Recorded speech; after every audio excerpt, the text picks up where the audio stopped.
Johnny, I can't actually hear what's going on because I've got my earphones in. But we're here today, Shields, Marshall, Mayer-Baumgardner and the rest of the card. A variety of different press conferences. Got heated in the main event and the co-main. What did you make of what we saw up on the stage? I think Saturday night is going to be mad. And I think the fights are actually going to be better than they were 5 weeks ago. Because these fighters have had to obsess about each other for an extra 5 weeks. I know from when it comes to fight week, thinking, you know what, I just want to get away and get to that part. When it's done, that's it, it's over. I want you out of my life. Now, they've had to hang on, try and hover around the weight class, which has made it even harder. Work even harder in the gym. And some people, they might have something more to work on, some not. But I think the bill, especially when you saw Mayer, especially when you saw Clarissa, when you saw them all there, you knew you've got fights that really believed you're going to win. And that's when you're going to have amazing bills. Johnny, what do you actually expect to happen in that main event? Everybody's talking about Savannah maybe being the harder hitter of the two, Clarissa the silkier boxer, but is it as simple as dividing their qualities like that? I think it's styles. I think the styles will clash perfectly. One's got an amazing character in Clarissa, and she uses that to intimidate and bully her opponents. And it's like smoke and mirrors. And I think for Savannah, I think it couldn't have come a better time. I think if they ever fought earlier, I think Savannah might have been intimidated and probably backed up and broken by Clarissa. So even though Savannah beat Clarissa earlier on, Clarissa then matured massively since that fight, achieved what she achieved. Savannah was a slow burner to get to the point of self-belief. Now she's at that point of self-belief. Now she's the fighter she should be. And I understand that because when I was in the gym, at 19 years old, I was a boy in a man's body. But other guys in the gym at 19 years old, they were men. I didn't come into my own until I was 29, in regards of what I achieved. So I think the timing for this is perfect for Savannah. What would a win do on Saturday night for either fighter in terms of cementing their legacy, shall we say? I think a loss to Clarissa would be more painful than it would be to Savannah, because she has named herself the greatest female fighter in the world. That's a big chain to hang around your neck. And so in doing that, there's a lot of explaining. She spoke about her loss, and she said when she got spoke about a fight when she got put down, and she wouldn't give credit to the fact that she was caught by a good shot. She said it was a flash knockdown, I didn't do this, I didn't do that. And Savannah tried to pick up on that. And maybe that comes with ego, that comes with self-belief. But I think a loss to Savannah will be to Clarissa will be more painful than it will be to Savannah. The co-main, Mayer-Baumgardner, again, very heated, Johnny. What have you made of their rivalry as he's continued to build over the last few months? Baumgardner feels as though she's not respected by Mayer. Baumgardner's had to do it the hard way. She's had no springboard to get into a disappointing position in her life.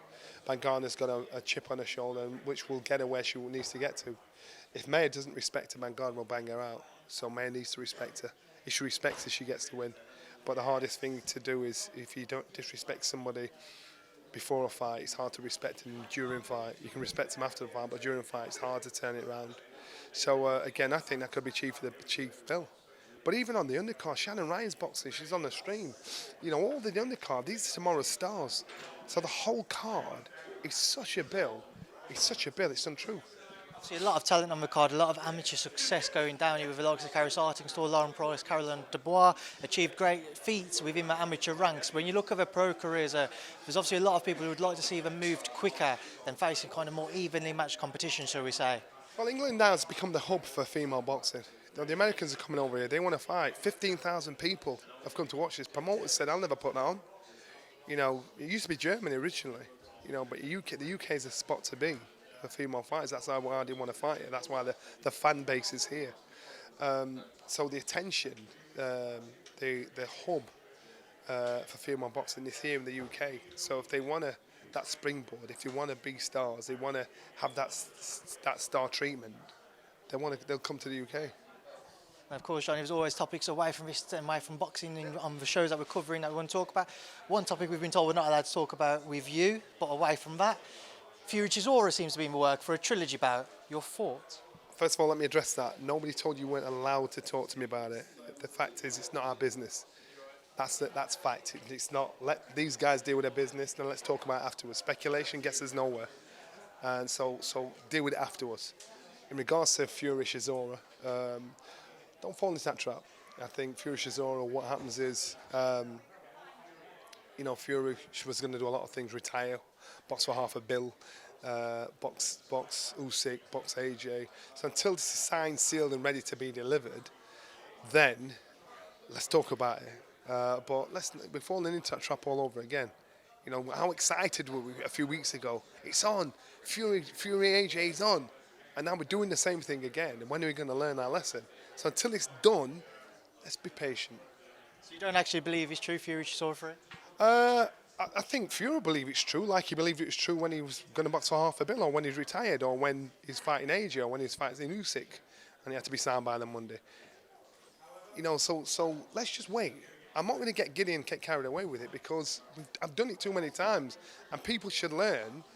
Just wait until it's a done deal, and then talk about it. Because it's like the boy that cried wolf. It's going to get to a point where people are just going to stop believing. So let's just wait. If that one ended up being the fight, Johnny, would you understand fans' frustrations? Because obviously they wanted Fury-Joshua, they wanted Fury-Usyk. Yeah.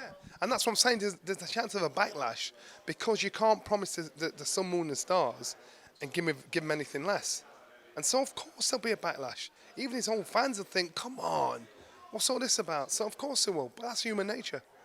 Away from that, I spoke to Otto Wallin a couple of days ago. He said that his team's reached out to Anthony Joshua over a potential fight. Would that be a good move for AJ?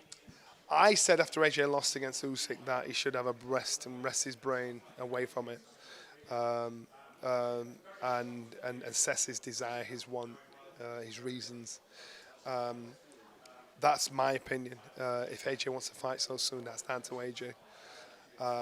He's got to find out what fire burns him inside to make him want to do it. Before it was because he was the best in the world and believed he was the best in the world. Now he knows he's not the best in the world. His ambitions, his desires will have changed. So we'll just have to wait and see. Would Otto Wallin be a correct name for the type of fight you'd like to see him have? Yeah, without a doubt. So you just got to wait and see.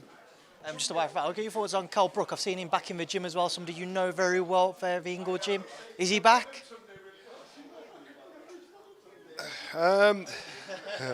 So I'm here in March. I'm hearing he's looking to go away to training camp before Christmas. I wouldn't want to see him fight again.